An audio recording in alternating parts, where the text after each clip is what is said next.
Bienvenue dans ce nouvel épisode.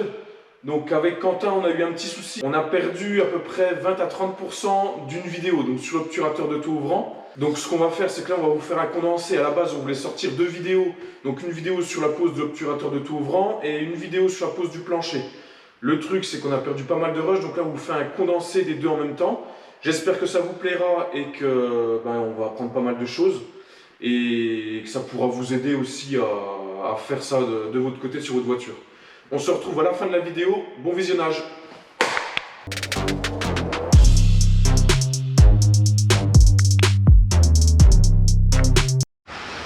Bon les gars, je viens d'arriver au garage du Tertre. Donc là, je me suis mis dans un petit coin pour pas les déranger. Donc j'ai mon matos pour filmer.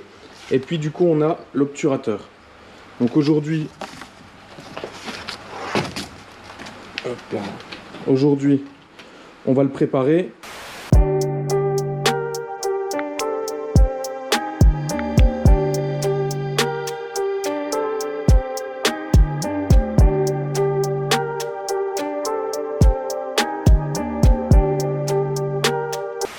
Allez, on emmène l'obturateur dans la cabine. Et comme ça, juste après, on retourne dans le labo pour pouvoir faire l'après. Là, on va faire un après garnissant. Donc, ce qu'il y a de plus basique. Pour bloquer le fond, c'est de la fibre. Donc, c'est un après polyester polyvalent sur tout type de support, principalement sur l'alu et la tôle. Et sur le plastique, ça va très bien aussi, et sur la fibre aussi. Donc, on travaille en 5 pour 1. Ça suffit largement. La dilution là. Donc là, on va y faire 1-1. Il n'y a pas énorme à faire. Donc on va s'arrêter pile poil loin. On va le voir quand il va grimper. Hop. Et comme. Mais sur le premier 1, tu vois. Ah ouais, nickel. Voilà. Donc là, la même chose. On va monter au 1. Hop. J'étais à peine au-dessus du 1, donc je suis à peine au-dessus du 1 en durcisseur pour avoir la même quantité. Ouais, c'est parfait. Adéquate. Ça, c'est le durcisseur, hein, c'est ça. Durcisseur. Ouais, ouais. On n'y met pas de diluant parce qu'après il va être trop fluide, il va pas garnir. Le but c'est qu'il soit garnissant. Qu'on ait la consistance souhaitée. Voilà. Là hop. Terminé. Notre godet d'après, il est prêt. Donc ce coup-ci, on va aller en cabine. On la met en route.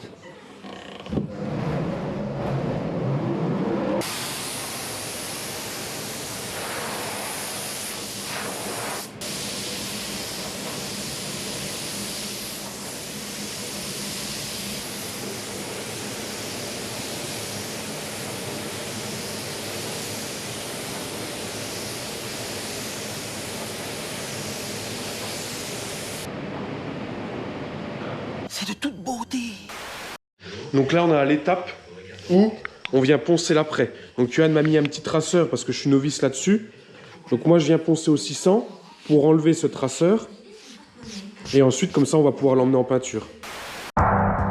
Aïe, coup dur pour Guillaume. Alors, vu que je suis pas à l'aise à la pose du joint, parce que j'en pose pas tous les jours non plus, ce que j'ai fait, c'est que tout le tour, je l'ai camouflé. Et j'ai fait pareil pour l'obturateur. Tout le tour, je l'ai camouflé. Comme ça, si jamais il y a du joint qui déborde, au pire, il va sur le scotch et il va pas sur la carrosserie. Parce que pour l'enlever sur la carrosserie, ça va être bien chiant. Donc, quitte à faire, j'ai préféré prendre 10 minutes. Mais au moins, si jamais ça déborde, je vais pas perdre 3 heures à frotter, à gratter, puis peut-être même esquinter la peinture. Donc, je me suis dit, vas-y, fais comme ça.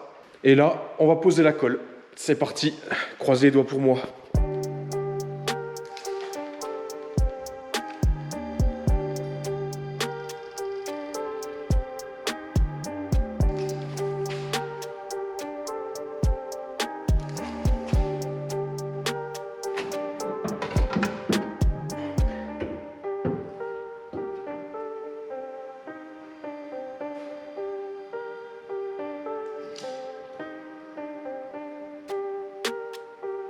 Bon, je me suis mis en rouge pour l'occasion. Donc ça a séché toute la nuit. Là, je vais pouvoir enlever les bouts de scotch et je vais pouvoir enlever l'armature. Mais je pense que avant d'enlever les bouts de scotch, je vais mettre un tout petit coup de cutter tout le long pour vraiment pouvoir enlever sans déchirer le joint. Je pense que ça va être la meilleure solution. Donc on est parti là-dessus. Donc là, on commence à vraiment être parfait sur tout le tour. Il y a un ou deux petits endroits où je dois encore retoucher un petit peu. Mais ça, je le ferai hors caméra. On va s'attaquer au plancher. On a les deux planchers. Donc, ouais, sur l'envers, mais le passager et le conducteur. Et les 4 platines pour pouvoir venir le poser. Alors moi, je veux que ça soit démontable. On va mettre ces petits pas de vis directement soudés sur la caisse. Donc ça évite en fait de venir percer. Donc c'est avec cette machine. Donc ça ressemble à un poste à souder. Sauf que on a un pistolet. Et au bout de ce pistolet, vous voyez, on vient mettre l'insert dedans. Et après, dans la caisse, on appuie et ça fait un arc, et ça soude.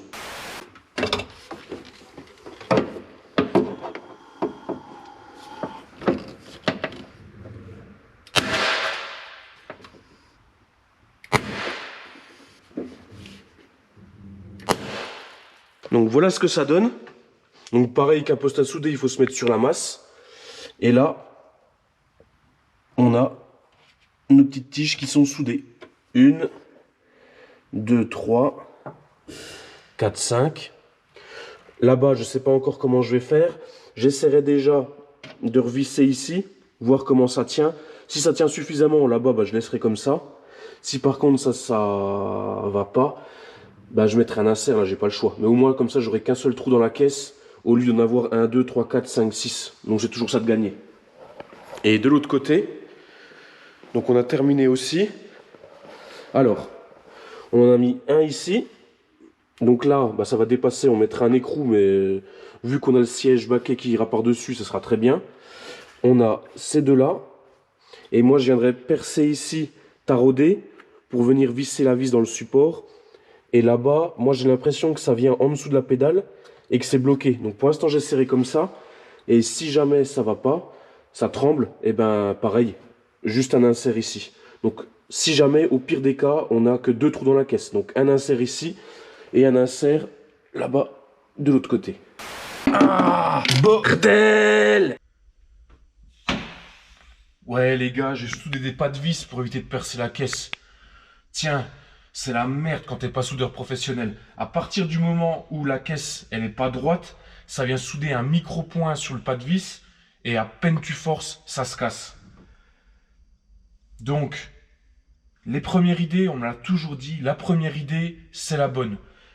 Ou les pas de vis ne tiennent pas, je vais venir percer la caisse, mettre un insert. Alors pour ça, je m'équipe en fonction des chantiers que je fais, je m'équipe en même temps. Donc je viens d'acheter cette petite mallette. Donc la mallette à insert, ça fonctionne comme des rivets quand on veut fixer une plaque d'immatriculation. On a la pince avec le pas de vis et ensuite on a les inserts. Moi, il faudra que je prenne des inserts en M5 parce que j'ai des vis en diamètre 5. Je ne vais pas percer trop gros non plus. Si je commence à partir sur du 6, voilà, il faut commencer à faire des trous aussi gros que ça. Donc je vais éviter de faire des trop gros trous, donc je vais partir sur du M5. Et pour les équerres, je vais pas m'embêter, c'est déjà percé en diamètre 5. Donc moi je vais venir tarauder avec du M6. Et comme ça, après j'ai juste à mettre des vis en M6 et ça fera vraiment propre. Et c'est ça que je vous disais. Je sais pas si... Ouais, on le voit quand même. Allez.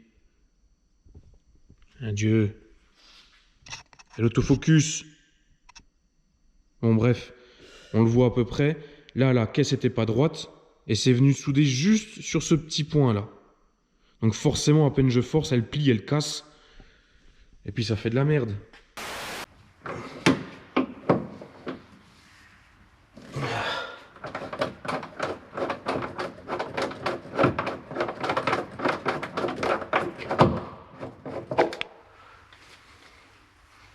Voilà, là on a les deux inserts avec un petit... J'ai mis du joint juste avant.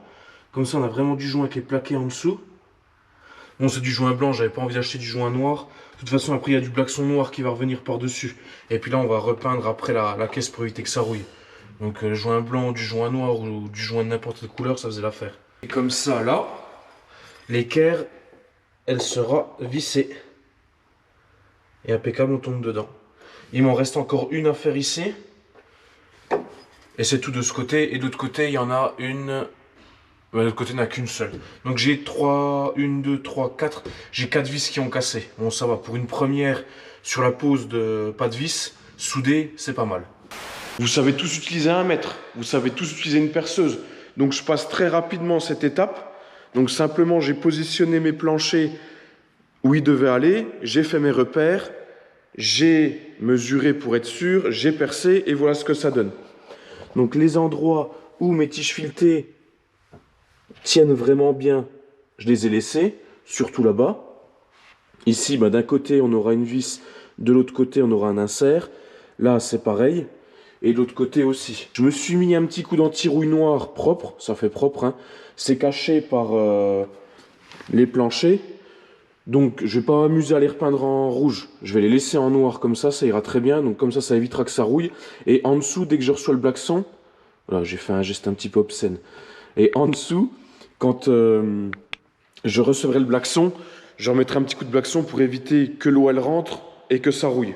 Et avant ça, j'ai mis aussi de l'anti-rouille et du joint sur les inserts où j'ai percé la caisse. Voilà, donc comme ça, on sera vraiment nickel. Donc maintenant où j'en suis. Alors, je vais vous expliquer. Là, donc sur les deux planchers, on a des trous en diamètre 5. Moi, je les ai repercés en diamètre 6 parce que mes tiges filetées et les vis que je vais mettre seront en diamètre 5. Mes équerres, pareil, les trous sont en diamètre 5. Donc là, j'ai juste à tarauder et comme ça, je pourrais visser des vis en diamètre 6. Voilà ce que ça donne. Alors, de ce côté, on a deux vis apparentes et là, on a les vis noires. Celles-ci, je vais les repeindre en noir, comme ça, on les verra quasiment plus. Et franchement, ça en jette. Il me reste plus que l'autre côté à faire et on sera bon.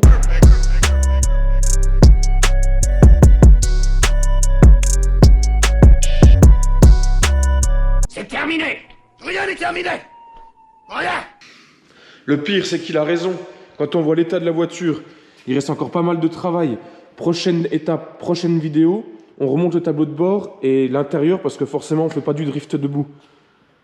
Et en parlant de ça, faites vos pronostics en commentaire parce que la prochaine vidéo, ça se retrouve là-dedans.